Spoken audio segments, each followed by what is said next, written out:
Hi friends, സാപ്പിടെ മലയാളത്തിൻ്റെ ഏറ്റവും പുതിയൊരു വീഡിയോയിലേക്ക് എല്ലാവർക്കും സ്വാഗതം. ഇന്ന് അവിടെ വന്നിരിക്കുന്നത് കഴിഞ്ഞ ദിവസം യൂട്യൂബ് വഴി റിലീസ് ചെയ്ത ഒരു സിനിമ നിങ്ങൾക്ക് പരിചയപ്പെടുത്താൻ വേണ്ടിയിട്ടാണ്. ഒരു 3 വർഷം മുമ്പ് 2022 തിയേറ്റർ റിലീസ് ചെയ്ത സിനിമയാണ്. ഒരു Malayalam psycho thriller, crime thriller രൂപാന്തരപ്പെടുന്ന സിനിമയാണ് എസ്കേപ്പ് ദ ഡാർക്ക് ഹണ്ട് എന്നാണ് സിനിമയുടെ പേര് വരുന്നത്. എസ്കേപ്പ് ദ ഡാർക്ക് ഹണ്ട് എന്നാണ് സിനിമയുടെ പേര് വരുന്നത്.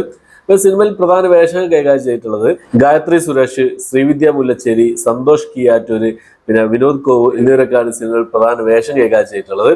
സർഷിക് റോഷനാണ് ഈ സിനിമ എഴുതി സംവിധാനം ചെയ്തിട്ടുള്ളത്. ഈ ഒരു സിനിമയുടെ പ്രത്യേകത എന്താണെന്ന് നോക്കിക്കഴിഞ്ഞാൽ ഒരു കൊച്ചു സിനിമയാണ്, പിന്നെ ലോ ബഡ്ജറ്റ് മൂവിയാണ്. ഈ സിനിമയുടെ പ്രത്യേകത എന്താണെന്ന് വെച്ച് കഴിഞ്ഞാൽ 3 ദിവസം കൊണ്ട് ഈ സിനിമയുടെ ഷൂട്ടിംഗ് അവർ കംപ്ലീറ്റ് ചെയ്തു. 3 ദിവസം കൊണ്ട് സിനിമയുടെ ഷൂട്ടിംഗ് കംപ്ലീറ്റ് ചെയ്തു. അത് മാത്രമല്ല, ഇതിലെ പിന്നെ വേറൊരു പ്രത്യേകത കൂടിയുണ്ട്. 10 സീനുകൾ 10 ഷോട്ടുകൾ. അതാണ് ഈ സിനിമയുടെ ഒരു സംഭവം എന്നുള്ളത്. അതായത് 5 മിനിറ്റ് 20 മിനിറ്റുകൾ അടങ്ങുന്ന ഓരോ ഷോട്ടുകൾ ഒറ്റ സ്ട്രെച്ചിൽ എടുത്തതാണ്. അതായത് എക്സാമ്പിളൊക്കെ പറയുകയാണെങ്കിൽ ഒരു പിന്നെ എന്താ പറയുക, ഏതാ സിനിമ പറയുക, എക്സാമ്പിൾ ഈ അടുത്തല്ല കുറച്ച് മുമ്പേ തന്നെ നമ്മുടെ ഫാസിലെ മാലിക് എന്ന് പറയുന്ന സിനിമ, അതിൽ സ്റ്റാർട്ടിങ് തന്നെ ഒരൊറ്റ സ്ട്രെച്ചിലെടുത്തൊരു വീഡിയോ ആണ് വന്നിട്ടുള്ളത്. ആ ഒരു എടുത്തൊരു ഒറ്റ ഷോട്ടിൽ എടുക്കുന്ന ആ ഒരു സംഭവം.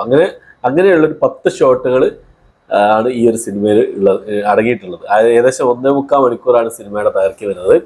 അങ്ങനെ ചെയ്തൊരു പരീക്ഷണ ചിത്രം കൂടിയാണ് എസ്കേപ്പ് എന്നാണ് ഈ ഒരു സിനിമ എന്നുള്ളത്. അപ്പോൾ ഈ സിനിമ തിയേറ്ററിൽ ഒരു പരാജയമായിരുന്നു. ഇപ്പോൾ യൂട്യൂബിൽ റിലീസ് ചെയ്തിട്ടുണ്ട്. തിയേറ്ററിൽ കാണാൻ എനിക്ക് സാധിച്ചില്ല. എൻ്റെ ഒരു ഫ്രണ്ടാണ് ഈ സിനിമയുടെ സംവിധായകനായിട്ടുള്ള സർഷിക് റോഷൻ എന്നുള്ളത്. ഒരു എന്താ പറയുക, പിന്നെ സ്ക്രിപ്റ്റ് ഒന്നുകൂടി നന്നാക്കാമായിരുന്നു എനിക്ക് തോന്നുന്നു. അതുകൂടാതെ എന്താ പറയുക, എല്ലാവരുടെയും പെർഫോമൻസുകൾ കുറച്ചുകൂടി നന്നാക്കാമായിരുന്നു തോന്നുന്നു. ഒറ്റ രാത്രി നടക്കുന്ന കഥയാണ് ഈ സിനിമയിൽ. ഒരു സൈക്കോ കില്ലർ ഒരു പിന്നെ ബംഗ്ലാവിൽ വരുന്നതും അവൻ എന്തിനാണ് കൊല്ലുന്നത്, ആൾക്കാരെ കൊല്ലുന്നത് എന്തിനാണ് അവിടെ വന്നത് എന്നുള്ളതൊക്കെ കാണിച്ചു തരുന്ന സിനിമയാണ്.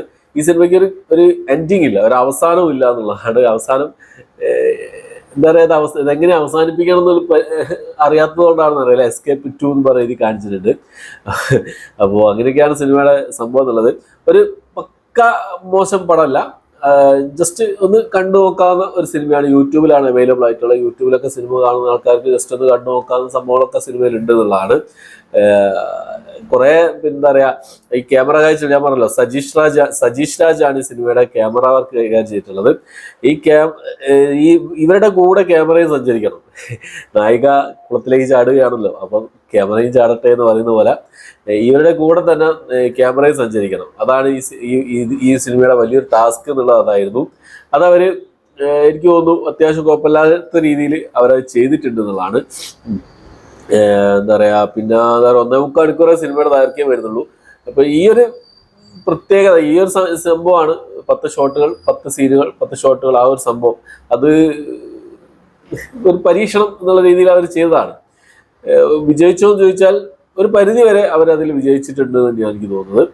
എന്തായാലും കണ്ടു നോക്കുക. എനിക്ക് ഇഷ്ടപ്പെട്ടോ എന്ന് ചോദിച്ചാൽ വലിയൊരു ലൈക്ക് ആയിട്ടില്ല. ജസ്റ്റ് വെറുതെ കണ്ടിരിക്കാം, അത്രയേ ഉള്ളൂ സിനിമയെക്കുറിച്ച് പറയാനുള്ളത്. എസ്കേപ്പ് ദ ഡാർക്ക് ഹണ്ട് എന്നാണ് സിനിമയുടെ പേര് വരുന്നത്. ഒന്ന് കണ്ടു നോക്കുക, സിനിമ കണ്ടു നോക്കുക. യൂട്യൂബിൽ അവൈലബിൾ ആണ്. ഓക്കെ, അപ്പോൾ എത്രയാണ് വീഡിയോ ഇഷ്ടപ്പെട്ടെങ്കിൽ ലൈക്ക് ചെയ്യാൻ, ഷെയർ ചെയ്യാൻ, സബ്സ്ക്രൈബ് ചെയ്യാൻ മറക്കാതിരിക്കുക. പുതിയൊരു വീഡിയോ ആയിട്ട് വരുന്നതായിരിക്കും. ബൈ.